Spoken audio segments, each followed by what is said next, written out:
Hinatid kami ng tiyuhin ng bata na ginamot ni Lolo. Yun ang kauna-unahang nasaksihan ko kung paano manggamot ang aking abuelo. Tinanong ako nito kung gusto ko pang sumamang muli sa kanya. Olo, gusto kong sumama. Gusto ko pang makakita kung paano ka manggamot. Ngumiti naman si Lolo nang sinabi ko yon. Pagdating naman namin sa bahay, nasa bakuran sina Lola Henya at Lola Luisa. Naging matalik na magkaibigan ng dalawa pagkatapos ng insidente na nangyari kay Tita Elaine noon, na ngayon ay kasakulukuyan ng nagbubuntis ng kanilang anak ni Tito Bunoy. Ako naman, dahil nakatulog sa biyahe ay excited na ako makipaglaro sa aking mga kaibigan. Kinabukasan kasi Lunes na, papasok na akong muli sa eskwela. Pero dahil sa tanghaling tapat pa lamang yun kung kaya't hindi pa ako makakagala sa bahay ng kaibigan ko. Pare-pareho kasi kaming pinagbabawalang gumala ng tanghaling tapat, kung kaya't nilaro ko na lamang ang kapatid ko na noon ay nag-aamok. Babae kasi si Jana na noon ay 4 na taong gulang. Mahal na mahal naming lahat kaya nagiging maldita. Ganun pa man, takot ito kay Mama. Grabe kasi kumamalo si Mama, kaya siyang kumukontrol sa ugali ni Jana. Si Papa kasi ay hinahayaan lamang ito at kung minsan ay sinasalupang kasalanan ito kay Mama. Pinagtatakpan niya ang kapatid ko. Maging ako man minsan, ayoko makitang umiiyak ang kapatid ko kung kaya't ako ang unang tagapagtanggol nito. At dahil sa ginagawa namin yon ay hindi namin nalalaman na nagiging bastos na pala minsan ang kapatid ko sa ibang tao.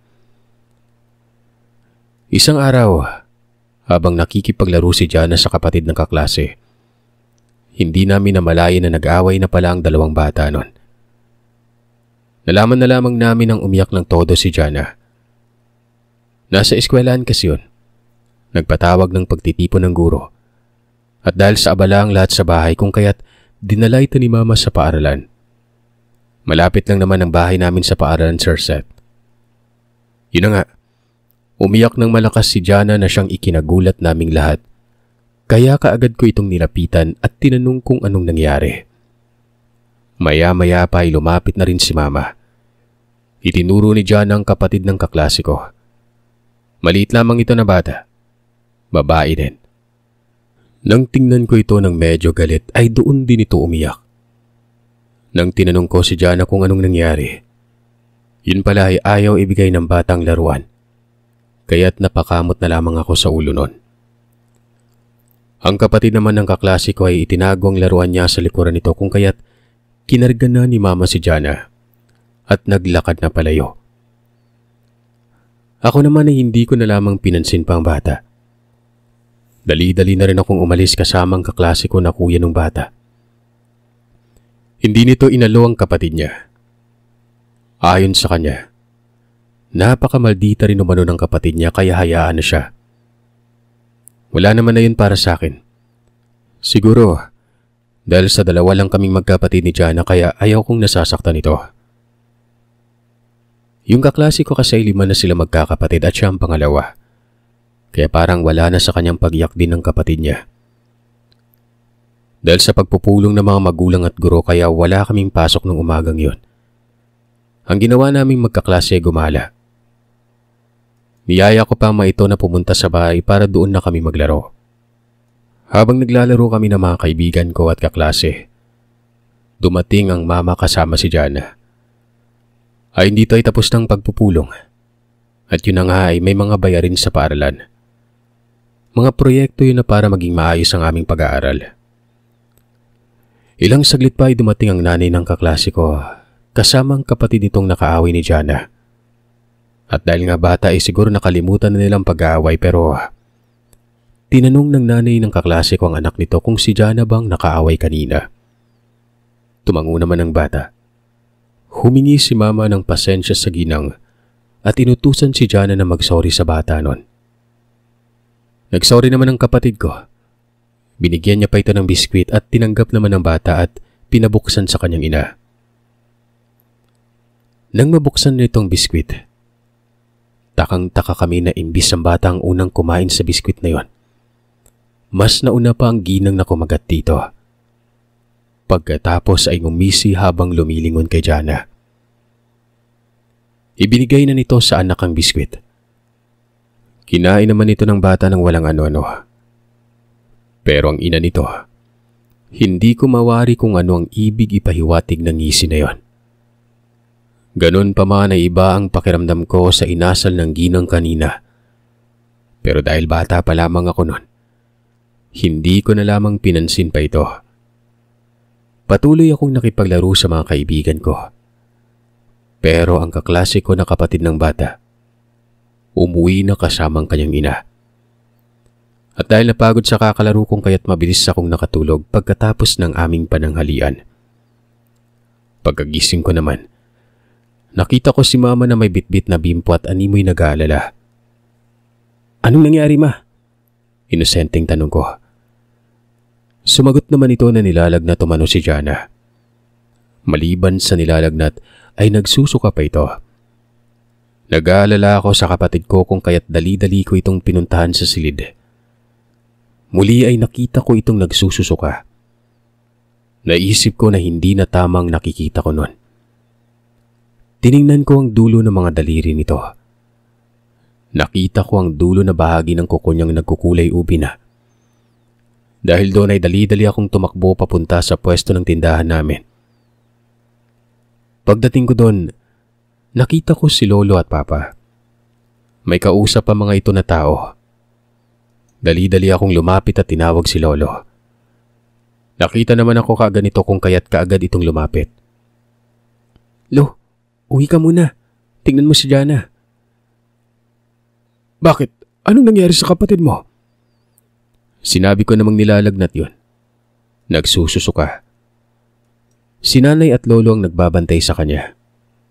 May prenatal naman kasi sa sentro si Tita Elaine kung kaya't wala ito sa kanila. Kasama si Lola Luisa. Nasa sentro ang mga ito noon. Si Tito Bunoy naman ay pumasok sa trabaho kung kaya't tanging kami nila Lola, Mama at Jana lamang ang mga naiwan sa bahay. Dahil sa sinabi kong yun ay dali-daling umuwi si Lolo. Hindi na nito napigilan pa ang pag-aalala sa kapatid ko. Pagdating sa bahay, dali-dali niyang sinuri si Jana kung kaya't kaagad na niyang nakita ang kalagayan nito. Ilusog umano si Jana. Maging si Mama ay nagulat sa sinabi nito. Ang iniisip kasi ni Mama na usog ay kaagad-agad na mararamdaman ng sakit ng tiyan. Yun ay kung usog na hindi sinasadya. Pero yung sa apo ko, sinadya yan. Sino naman kayong may kagagawan ng pag-usog kay Jana, tay? Tanong ni Mama. Sinagot naman ni Lolo na yan ang aalamin niya mamaya. Ilang saglit pa ay umuwi na si Papa na hindi din pala mapakali sa tindahan kung kaya't isinara niyo na lamang ito. Napaisip naman ako at biglang pumasok sa isipan ko ang nanay ng kaklase ko noon. Kaso lang, ayoko namang sabihin kay Lolo na yun ang may kagagawan dahil hindi naman talaga ako sigurado. Nagsabi si Lolo na maghintay na lamang kami hanggang magtakip silim bago namin malaman kung sino ang may kagagawan ng pagkakasakit ni Jana. Alanganin kasi magtawas na mag-alas 4 pa lamang na hapon. At para matigil ng pagsusuka nito ay hinipan na lamang muna ni Lolo ng luya ang bunbunan niya at inorasyonan. Dahil doon ay unti-unti nang bumalik ang kulay ni Jana. Kung kaya't nakahinga na si Mama ng maluwag.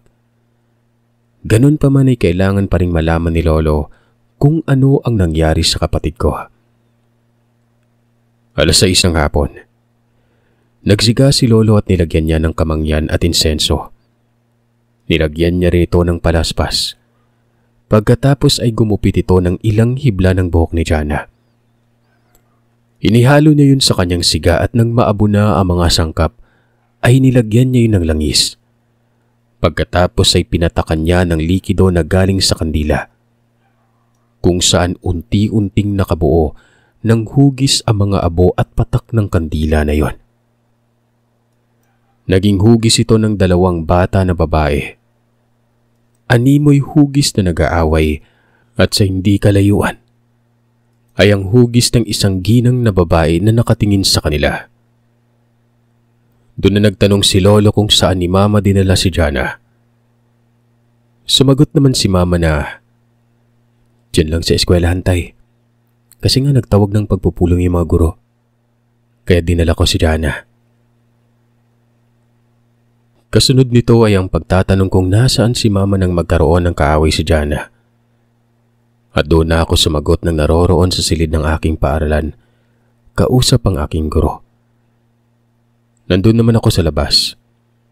Humingi ako ng tawad noon gawa ng nalingat nga ako dahil nakipaglaro ako noon. Kasunod noon ay ang pagsabi ko kay Lolo na kapatid ng kaklase ko ang bata. Sinabi ko rin dito na pumunta pa nga ito sa bahay para sunduin ng kaklase ko.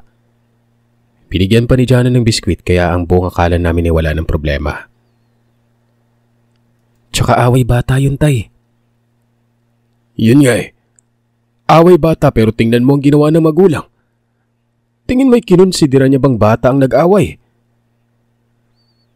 Muli ay pinaalalahanan nito sina Mama at Papa. Nabantayan ng maigi si Jana.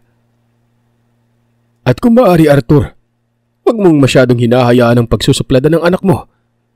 Sa nakikita ko'y hinahayaan mo lamang siya kaya ngayon. Ganyan ang nangyari.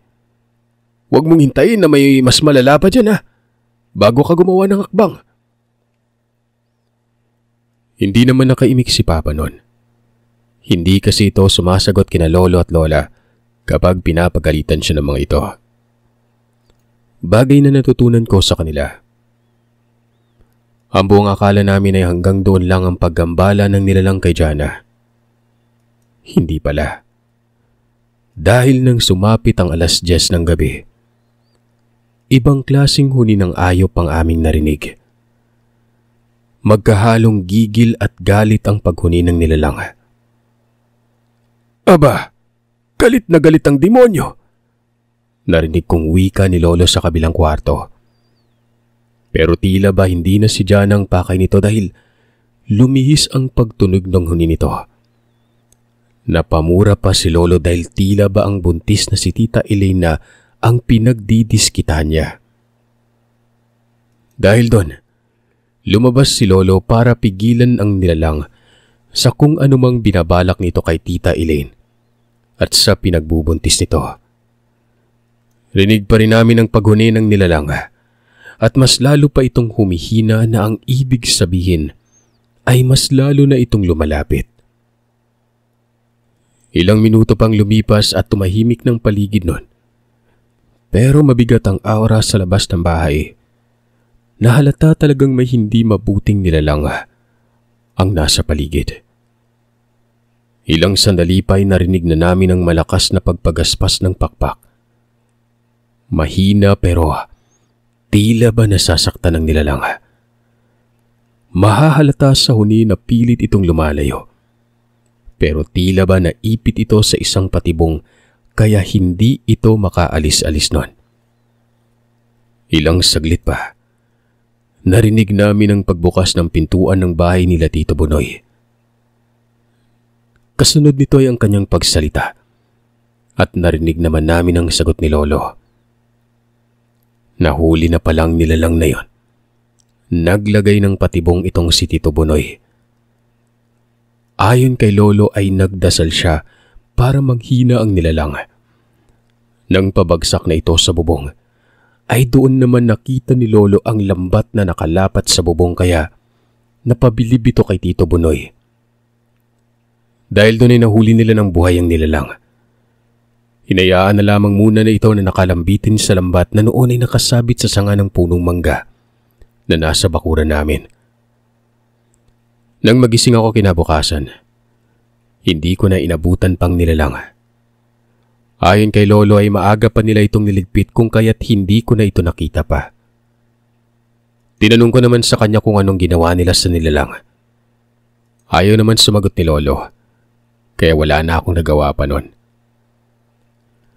Pagpasok ko sa eskwela ay hindi ko na nakita ang kaklase ko, yung kapatid ng nakaaway ni Jana.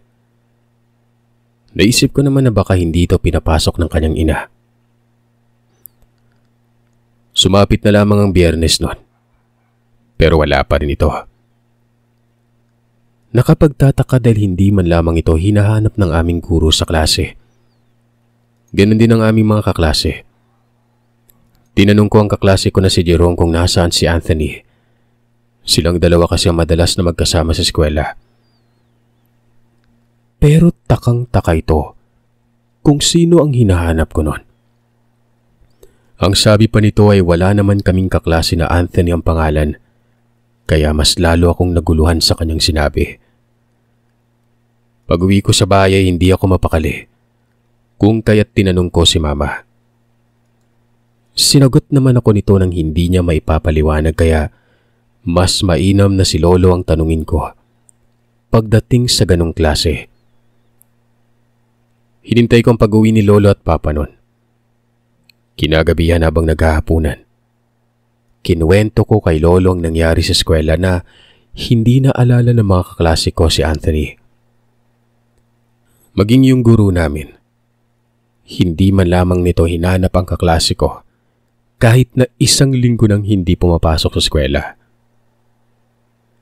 Dahil doon ay tumangulang naman si Lolo. Pinaliwanag nito ang mga dahilan kung bakit hindi ito maalala ng aming guro at mga kaklase noon.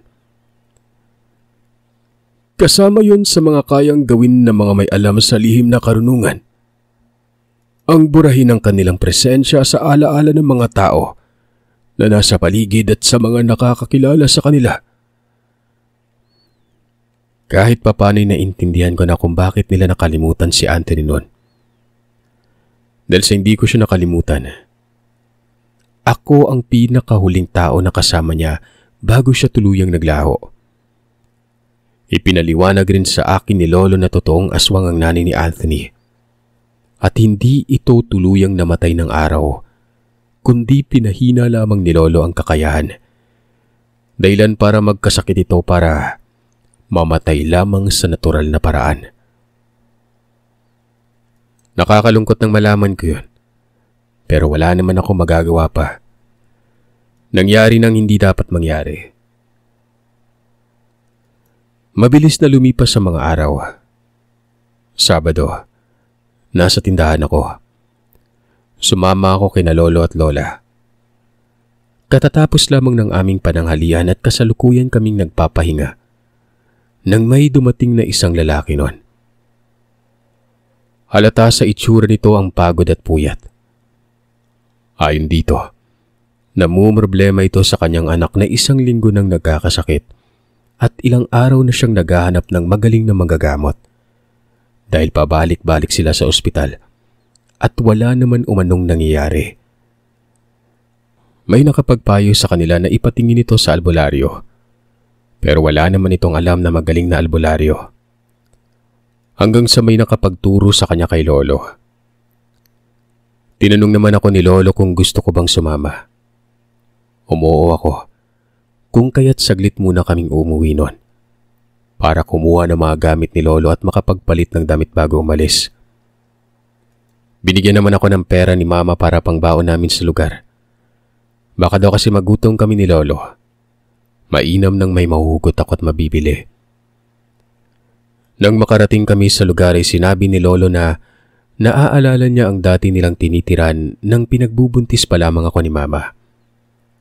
Hindi tayo malayo din kami sa bahay noon at kailangan ding tumawid sa mga pilapil bago makarating sa aming tahanan. Kagaya ng lugar kung saan kami pumunta ngayon. Pagkarating namin sa lugar ay humingi ng paumanhin ng Ginoo. Mahirap kasi ang daan papunta sa bahay ng mga ito. Ganun pa man, nagawa pa rin naming makaraos at marating ang lugar na tinitirahan nito. Medyo malayo sa kalsada ang bahay ng mga anak na yon. Ang Ginoo ay nagpakilala sa amin sa pangalang Simo. Ang may bahay naman ito, si Aida. Kahit may kalayuan sa kalsada ang kanilang bahay, ay marami naman silang kapitbahay na siyang tumutulong sa kanyang baybahay na tingnan ng anak ng mga ito habang wala doon ang Ginoo. Kaawa-awang sitwasyon ng dalagitan nang dumating kami sa lugar. Ayon sa Ginoo, umuwi lamang ang anak nila na may sakit na. Nagtatrabaho kasi ito bilang isang working student sa bayan ng Candoni. Pero tumagal lamang ito ng 7 buwan at umuwi itong may iniinda ng karamdaman. Nung una inikala nilang buntis ito, gawa ng palagi itong nagsusuka sa umaga at tulog ng tulog. Pero nang pinatingnan nila ito sa doktor, hindi naman.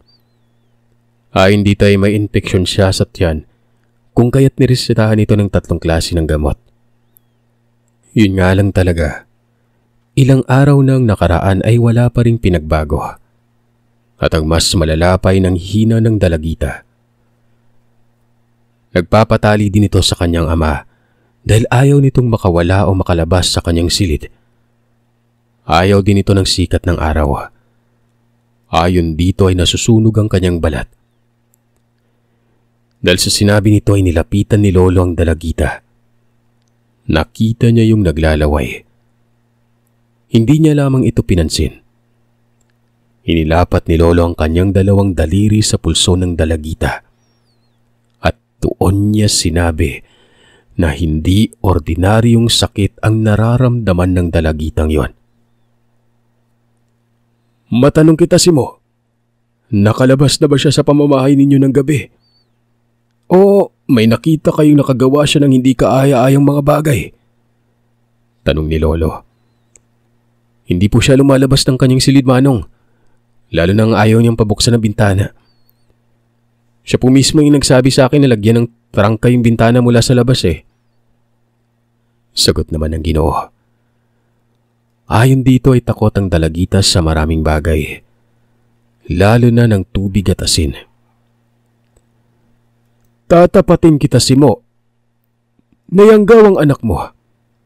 Pero nakakahanga ang determinasyon niyang pagpipigil sa sarili para tuluyang masakop ng yanggaw ang kanyang pagkatao. Sinabihan rin niya ito na sa takip silim niya pa maaaring gamutin ng dalaga. Gusto niya kasing makita kung paano ito umaakto kapag gumagalaw na ang hayop na nasa katawan nito. Pagsapit ng takip silim, nagsimula nang gumalaw ang dalagita sa kanyang silid.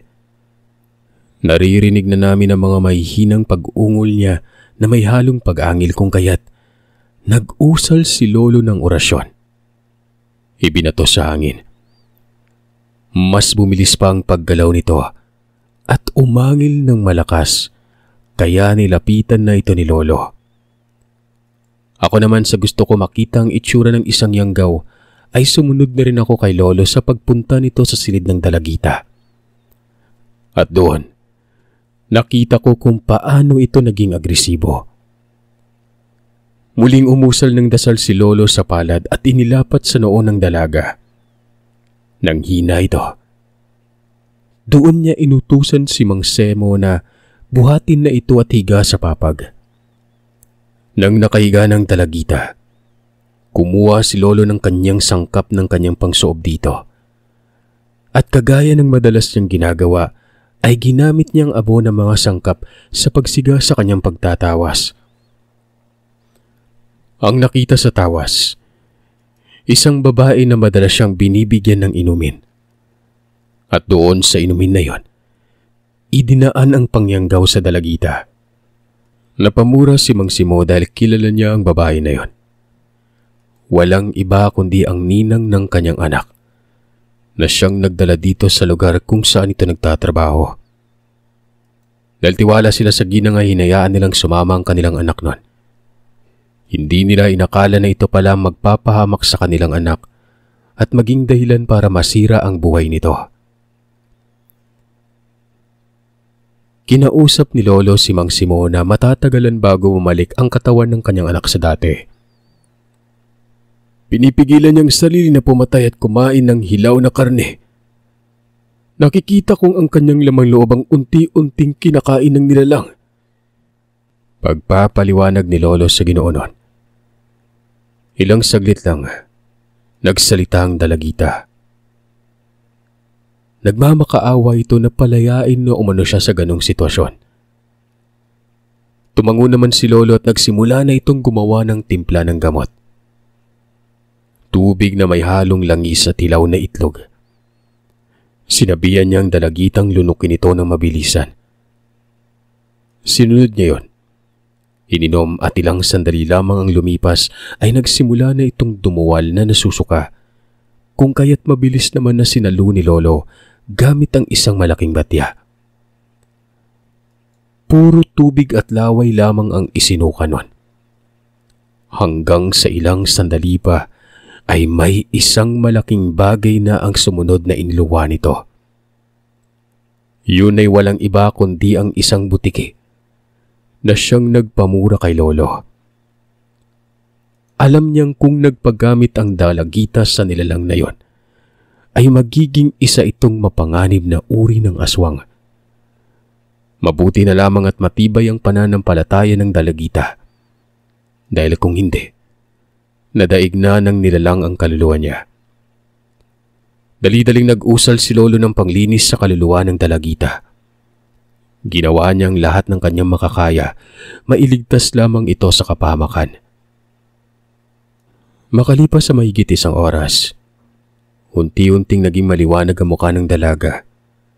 Kung kaya't sinabihan ni Lolo ang magulang nito na samahan ito sa kanyang silid dahil may hindi siya magandang nararamdaman sa paligid nun. Naririto na yung may kagagawan sa pangyanggaw sa anak niyo. Doon ko nakita ang kakaibang galit sa itsura ng Ginoo. Gusto nitong sumama kay Lolo kung sakali mang lalabas. Dahil doon, ako na lamang ang inutusan ni Lolo na samahan ng mag-anak sa silid noon. Pinapasok din ito doon ang 4 pang kapatid ng dalagita. Kung maaari mananatili kayong gising para hindi tayo mahihirapan kung sakaling may iba pang kasama ang nilalang. Tumango naman ako sa sinabi ni Lolo. Pagpapakita ng pagsang-ayon nun. Hindi kagad lumabas si Lolo. Mas pinili niya munang makiramdam. Doon ay unti-unti na naming naririnig ang mahinang huni.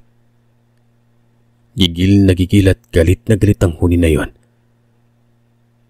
Bumulong-bulong si Lolo at tila ibinato ito sa hangin. Muli kaming nakarinig ng pag-angil nun na tila ba isa itong aso kung papakinggan lamang ang mga pag-angil nito. Habang nagdadasal si Lolo ay naglakad ito papunta sa kusina. Doon ito dumaan palabas ng bahay. Sinundan ito ni Mang Simo. Pagkalabas ay narinig ko naman ang mabilis na pagbigkas ni Lolo ng dasal na siya namang tila sinasagot ng nilalang na yon ng sarili niyang mga salita. Nang walang ano-ano ay biglang naghumiyaw ito. Tila ba may biglang humataw dito nang hindi ito nakapaghanda nun. Narinig ko si Mang Simo na nagsabing, "Pinagkatiwala ko yung anak ko sa iyo, demonyo ka. Hindi ko man lang naisip na isa ka palang mapagsamantala." Tumayo ang kapatid ng dalagita na kasing edad ko at niyaya ko nitong pumunta sa kabilang silid. Sumama ako dito. Pagdating sa kabilang silid ay doon ko nakita ang butas na nakaharap sa lugar. Nasaktong naroroon sina Lolo at Mang Simo. Sumilip kami sa butas. Nakita ko ang itsura ng nilalang. Mukhang kambing yon. Umaangil ito na boses ng isang malaking asong tunog. Hinagupit ito ni Mang Simo ng latigo na gawa sa buntot ng pagi. Maya-maya pa ay naging kaboses na ito ng babaeng matanda. Nagkatinginan kami ng kapatid ni Aida. Tinanong ko ito kung kilala niya ba kung kaninong boses ang narinig namin. Umiling yon. Hanggang sa unti-unting nagbago ang anyo ng nilalang na yon. Habang nagbabago ay nanghihina na rin ito. Hindi humihinto si Lolo sa pagbigkas ng mga kataga. Tuluyan nang lumantad sa aming paningin ang isang walang saplot na ginang. Umalingasaw ang nakakasulasok nitong amoy. "Si Aling Maxima yan ah! Ninang yan ni ate!" Wika ng kapatid ng dalagita. Ilang sandali pa ay binuhat ni Lolo at Mang Simo ang ginang. Binalot nila ito ng banig. Sinakay nila ito sa kangga At kahit hating gabi na ay umalis pa rin silang dalawa. Saka pa lamang kami bumalik sa silid kung saan naroroon ang dalagitang si Aida at mga kapatid nito. Pagpasok namin, gising na si Aida. Nagtanong ito kung saan nanggaling si Ambo at kung sino ako. Nagsabi pa itong nagugutom siya pero ipinagbawal ni Lolo na bigyan siya ng makakain hanggat hindi pa sumikat ang araw. Pinainom lamang ito ng tubig noon at pinagtimpla ng gatas. Nakatulog naman ito pagkatapos nitong mainom ang gatas. Mahigit 1 oras pang lumipas ay dumating na si Lolo at Mang Simo. Sinabi nila na inilibing nilang nilalang at sinigurado nilang hindi ito matatagpuan ng ibang nilalang ng dilim. Doon pa lang kami nakatulog ni Ambo. Doon na namin piniling matulog sa silid kung saan kami sumilip para makita ang mga nangyari sa labas kanina. Kinabukasan ay kaming dalawa ang pinakahuling nagising.